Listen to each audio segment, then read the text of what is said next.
Hello friends, welcome to ह्यूएन academy. ह्यूएन academy में आप लोगों का स्वागत है। फ्रेंड्स, इसके पहले जो हम लोगों ने वीडियो देखा था फिजिक्स का, वो हमारा पहला वीडियो था फिजिक्स का, और ये हम लोगों ने 2 दिन पहले देखा था। तो उस वीडियो में हमने लेंस और मिरर से रिलेटेड मोस्ट इंपॉर्टेंट 25 क्वेश्चंस किए थे और हमने कई सारे फैक्ट्स को जाना था। हालांकि क्वेश्चन थे तो 25 ही, ठीक है, लेकिन उसके अंदर हमने लगभग 50 से ऊपर फैक्ट्स को जाना था और आपको उम्मीद करता हूँ पसंद आया होगा। दोस्तों, एक बात और कि पिछले 24 घंटे में मेरे वीडियो पे केवल 12 व्यू आए हैं, जिसमें से 4-5 व्यू तो हमारे खुद के हो जाते हैं घर के, ठीक है। तो आप लोग देख सकते हैं कि आप लोग कितना एफर्ट कर रहे हैं। अगर मैं आपके लिए एक भी दिन गैप नहीं कर रहा हूँ, इवन कोशिश कर रहा हूँ कि आपको दिन में 2 वीडियो दे दूँ, तो आप लोग का भी फर्ज बनता है कि कृपया थोड़ा सा शेयर करिए। हमें पता है आप लोगों का टाइम बहुत ज़्यादा इंपॉर्टेंट है, इतना आसान नहीं है आप लोगों के पास टाइम निकालना शेयर करने के लिए, लेकिन अपने ग्रुप में दोस्तों के साथ तो शेयर कर ही सकते हैं, ठीक है। चलिए आगे बढ़ते हैं। वैसे मैं ये बात बहुत बार बोल चुका हूँ, बार बार बोलना अच्छा भी नहीं लगता है, लेकिन एफर्ट करता है इंसान, उसका रिजल्ट नहीं मिलता है तो बोलना पड़ता है, ठीक है। चलिए देखते हैं पहला क्वेश्चन। पेरिस्कोप बनाने में कौन सा एक प्रयुक्त होता है? Which one is use to make periscope? और ये क्वेश्चन देखिए एनडीए 2011 में आया हुआ है, तो इसलिए आज मैंने यहाँ पे मेंशन भी कर दिया है। जो भी क्वेश्चन एग्जाम में आया हुआ है तो किस साल आया हुआ है, किस एग्जाम में आया हुआ है, वो मेंशन है, तो इससे आपको समझ में आ जाएगा कि जो भी हम पढ़ रहे हैं वो इंपॉर्टेंट है कि नहीं। तो देखिए, पेरिस्कोप बनाने में जो हम लोग यूज करते हैं वो करते हैं समतल दर्पण का। किस चीज़ का? समतल दर्पण का। और बेसिकली पेरिस्कोप होता क्या है? तो पेरिस्कोप की सहायता से हम लोग क्या कर सकते हैं, एक अपारदर्शी पिंड, मतलब कोई भी अपारदर्शी चीज है तो उसके आर पार, ऊपर नीचे या आसपास में छिपे हुए भागों को देख सकते हैं। और ये जनरली यूज कहाँ होता है? तो पेरिस्कोप जो होता है वो पनडुब्बी का एक मस्ट पार्ट है, मतलब पनडुब्बी में तो ये लगा ही होता है, बिना इसके पनडुब्बी नहीं बनता है। पनडुब्बी क्या होता है आपको पता है? पानी के अंदर यूज किया जाता है। आगे बढ़ते हैं। नेक्स्ट क्वेश्चन है, वाहनों के अग्रदीपों में किस प्रकार का दर्पण इस्तेमाल किया जाता है?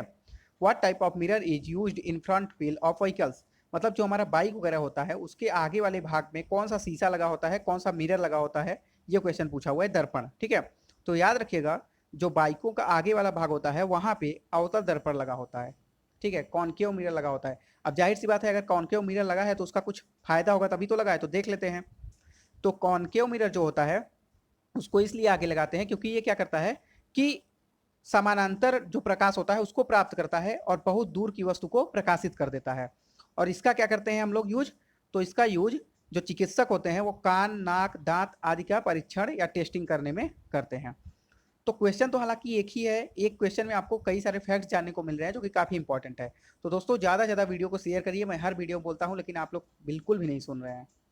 चलिए आगे बढ़ते हैं। दाढ़ी बनाने के लिए कौन सा काम में लेते हैं, मतलब कौन सा ऐसा मिरर है, दर्पण है जो दाढ़ी बनाने में यूज किया जाता है? तो देखिए, दाढ़ी बनाने में जो दर्पण यूज किया जाता है वो होता है अवतल दर्पण। वंस अगेन क्वेश्चन का आंसर क्या है? अवतल दर्पण। और देखिए, ये क्वेश्चन बिहार पीसीएस में आया हुआ है, तो आप देख सकते हैं कि हमने कितने इंपॉर्टेंट क्वेश्चंस उठाए हैं। तो ये क्वेश्चन 1999 में बिहार पीसीएस में आया हुआ है, तो उम्मीद करता हूँ ये भी समझ में आ गया होगा। अच्छा, इसको क्यों यूज करते हैं दाढ़ी बनाने में? तो याद रखिएगा, क्योंकि ये चेहरे पे फोकस करता है और प्रतिबिंब को, मतलब जो हमारा इमेज होता है शीशे के अंदर, मिरर के अंदर, उसको बड़ा बनाता है, ठीक है। और इससे दाढ़ी बनाने में आसानी होती है। अवतल दर्पण जो होता है वो एक अभिसारी लेंस की तरह वर्क करता है। अभिसारी लेंस का मतलब क्या करता है कि ये एक जगह पे फोकस करता है, ठीक है। आगे बढ़ जाते हैं। नेक्स्ट क्वेश्चन है हमारा, इनमें से कौन सही है? Which of the following is correct? तो ये देखिए, उत्तराखंड पीसीएस में आया है 2005 में, ठीक है। तो उत्तराखंड पीसीएस 2005 में क्वेश्चन आया हुआ है, इससे आप इंपॉर्टेंस देख सकते हैं इस क्वेश्चन का। इसमें पूछा है, ये बेसिकली देखिए कि लेंस और मिरर का आपको फार्मूला दिया हुआ है और यही पूछा है इनमें से कौन सा सही है। तो देखिए, इनमें से जो सही है वो है थर्ड वाला ऑप्शन। कौन सा? थर्ड वाला ऑप्शन। क्योंकि जो फार्मूला होता है मिरर का वो होता है 1/f=1/u+1/v। यहाँ पे एफ जो है वो है फोकस, ठीक है, फोकल लेंथ जो होता है। यू जो होता है ये होता है इमेज की डिस्टेंस, और सॉरी, यू जो होता है वो ऑब्जेक्ट की डिस्टेंस होती है, मतलब जो हमने वस्तु रखा हुआ है। और भी जो होता है वो होता है इमेज का डिस्टेंस, मतलब कितनी दूर पे हमारा प्रतिबिंब बन रहा है इमेज का, मतलब कहाँ पे इमेज बन रहा है। तो उम्मीद करता हूँ ये भी समझ में आया होगा। जब अभी थ्योरी वाली क्लास हम लोग करेंगे तो उसमें सब कुछ क्लियर और कंसेप्ट आपका हो जाएगा। अभी हम लोग इंपॉर्टेंट क्वेश्चन देख रहे हैं जो भी आए हुए हैं। नेक्स्ट क्वेश्चन देखिए, ये आरआरबी का क्वेश्चन है 2005 का। इसमें पूछा हुआ है, किसी वस्तु का प्रतिबिंब मनुष्य की आंख में कहाँ बनता है? मतलब कोई भी ऑब्जेक्ट है तो उसका इमेज आंख में कहाँ पे बनता है, ह्यूमन आई में कहाँ पे बनता है? तो याद रखिएगा, जो किसी वस्तु का प्रतिबिंब है वो मनुष्य की आंख पर कहाँ बनता है? रेटिना में। हालांकि ये क्वेश्चन आप लोगों को पता होगा, पीछे भी हमने इस क्वेश्चन का आंसर दिया था आपको, ठीक है। तो रेटिना बनता है इमेज। और कैसा बनता है? तो छोटा बनता है, उल्टा बनता है और रियल बनता है, ठीक है। रीड कर रहा हूँ, फिर से मैं बता रहा हूँ। जो किसी भी वस्तु का प्रतिबिंब बनता है मनुष्य की आंख पे, वो रेटिना पे बनता है और हमेशा ये छोटा होता है, उल्टा होता है और वास्तविक होता है। आगे बढ़ जाते हैं। नेक्स्ट क्वेश्चन है, रेटिना का नेत्र द्वारा निर्मित प्रतिबिंब होता है। मतलब जो भी रेटिना पे इमेज बनता है वो कैसा होता है? जो भी हमारे आंख के रेटिना पे इमेज बनता है वो किस तरीके का होता है, उसका हमें बेसिकली प्रॉपर्टी बताना है। और ये अगर पीछे वाला भी 1 मिनट पहले या 30 सेकंड पहले आपने ढंग से मेरी आवाज़ सुनी होगी तो आपको एक क्वेश्चन का आंसर मिल जाएगा। ये हमने बताया था, जब भी बनता है ये कैसा बनता है? वास्तविक, उल्टा और छोटा, ठीक है। कैसा? Real, reverse and small. तो ये बनता है, जो भी रेटिना पे इमेज बनता है वो हमेशा वास्तविक बनता है, रियल बनता है, उल्टा बनता है मतलब इन्वर्टेड बनता है, और छोटा मतलब स्मॉल बनता है, डिमिनिश्ड बनता है, ठीक है। आगे बढ़ते हैं। नेक्स्ट क्वेश्चन है, किसी व्यक्ति का पूरा प्रतिबिंब देखने के लिए एक समतल दर्पण की न्यूनतम ऊंचाई होती है। मतलब क्या है कि कोई एक प्लेन मिरर है, ठीक है, जिसमें आप लोग चेहरा वगैरह देखते हैं, कोई प्लेन मिरर है और उसमें अपना पूरा मतलब लंबाई देखने के लिए, कोई भी वस्तु है उसका आपको पूरा लंबाई उसमें देखना है, जितनी बड़ी वस्तु है उतना बड़ा अगर आप समतल दर्पण में देखना चाहते हैं तो आपको जो मिरर है वो कितना बड़ा लेना पड़ेगा, ठीक है। जो मिरर है उसकी न्यूनतम ऊंचाई कितनी होनी चाहिए ये पूछा हुआ है क्वेश्चन में। तो याद रखिएगा, जब भी ऐसा क्वेश्चन पूछता है तो हमेशा आपको मिरर लेना पड़ता है व्यक्ति की ऊंचाई की आधी, ठीक है। क्या है? व्यक्ति की ऊंचाई की आधी। मतलब जितना बड़ा व्यक्ति है उसका आधा लेना पड़ेगा आपको, ठीक है। जितना बड़ा व्यक्ति है अगर उसका पूरा इमेज देखना है आपको, तो जो मिरर है उसको कम से कम आपका हाफ लेना पड़ेगा, ठीक है। मतलब आप अगर 5 सेंटीमीटर के हैं तो आपको 2.5 सेंटीमीटर का इमेज का मतलब मिरर लेना पड़ेगा, तो आपको पूरी इमेज दिखाई देगी। और ये क्वेश्चन देखिए यूपी पीसीएस 2011 में पूछा हुआ है। आगे बढ़ते हैं। नेक्स्ट क्वेश्चन है हमारा, जब दो समांतर दर्पणों के बीच कोई वस्तु रखी जाती है तो बनने वाली प्रतिबिंबों की संख्या होती है।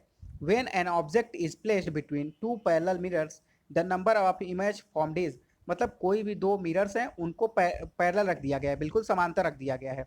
जैसे आप लोग देखते होंगे, अगर आप लोग जाते होंगे सैलून्स वगैरह में, तो वहाँ पे दाढ़ी या अगर आप सेविंग कराने जाते होंगे, बाल कटवाने जाते होंगे, तो आपको पता होगा कि वहाँ पे इसी तरीके से रखा होता है। और देखेंगे वहाँ पे क्या होता है, दो जो मिरर्स होते हैं वो पैरेलल रखे जाते हैं और उसके बीच में अनलिमिटेड इमेज बनते हैं। तो इसका आंसर क्या हो जाएगा? अनंत हो जाएगा। मतलब जब भी कोई दो मिरर्स पैरेलल रखे जाते हैं, समांतर रखे जाते हैं, तो बनने वाले प्रतिबिंबों की संख्या क्या होती है? अनंत होती है, ठीक है, याद रखिएगा।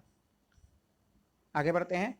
अभिसारी लेंस वह होता है जो, मतलब कोई भी कन्वर्जिंग लेंस होता है तो उसका क्या प्रॉपर्टी होता है, किसको हम लोग कन्वर्जिंग लेंस बोलते हैं या अभिसारी लेंस बोलते हैं?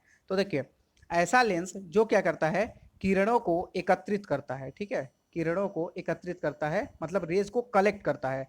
तो अभिसारी लेंस क्या होते हैं?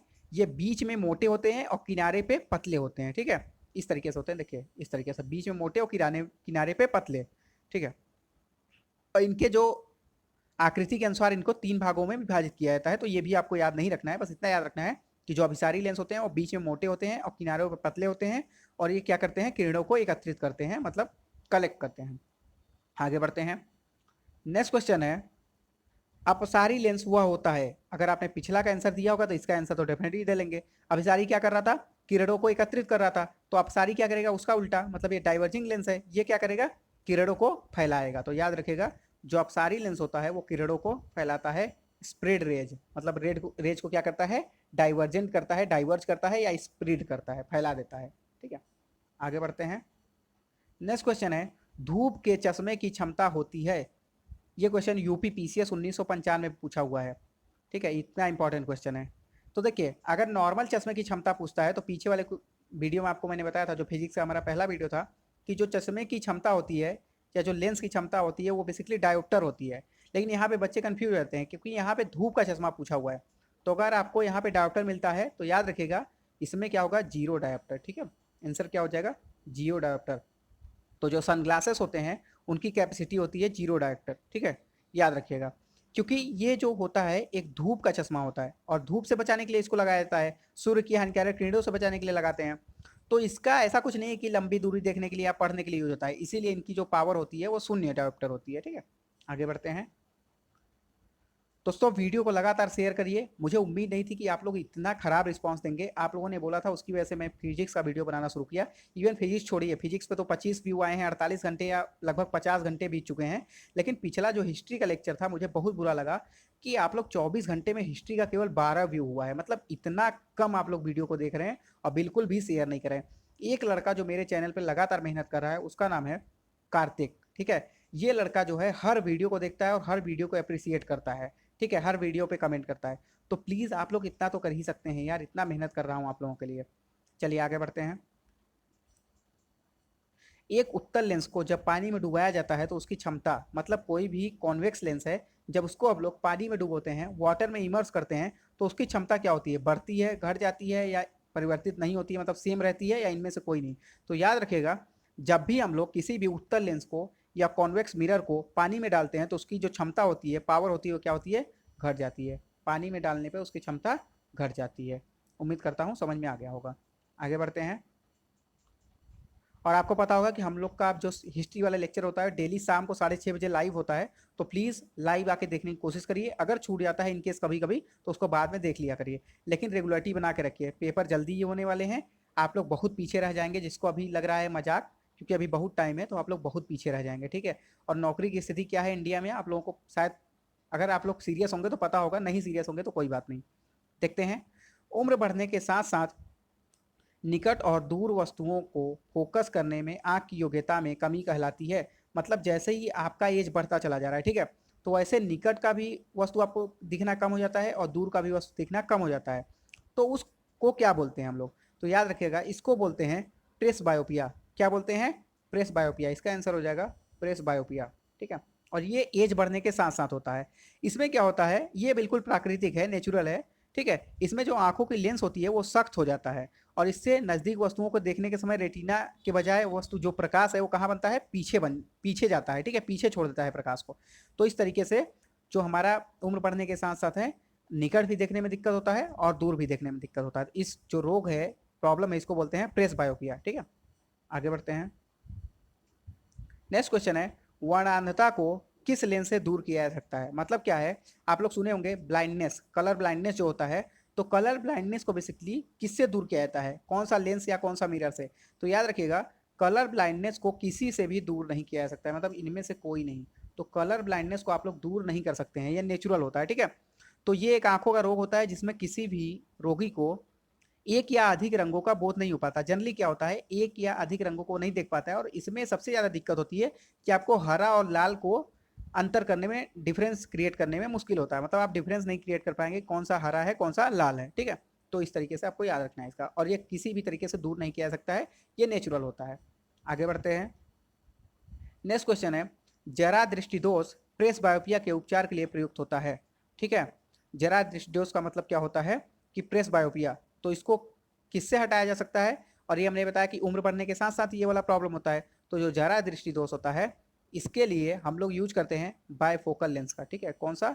बायफोकल लेंस का। ठीक है, यहाँ पे वाई नहीं रहेगा, बाई रहेगा। ठीक है, बायफोकल लेंस का यूज करते हैं प्रेस बायोपिया के अंदर, और इसमें दूर दृष्टि दोष और निकट दृष्टि दोष दोनों होता है, और ये एज के साथ साथ होता है। जैसे ही आपकी एज बढ़ेगी ये होता चला जाएगा। ठीक है, नेक्स्ट क्वेश्चन देखते हैं।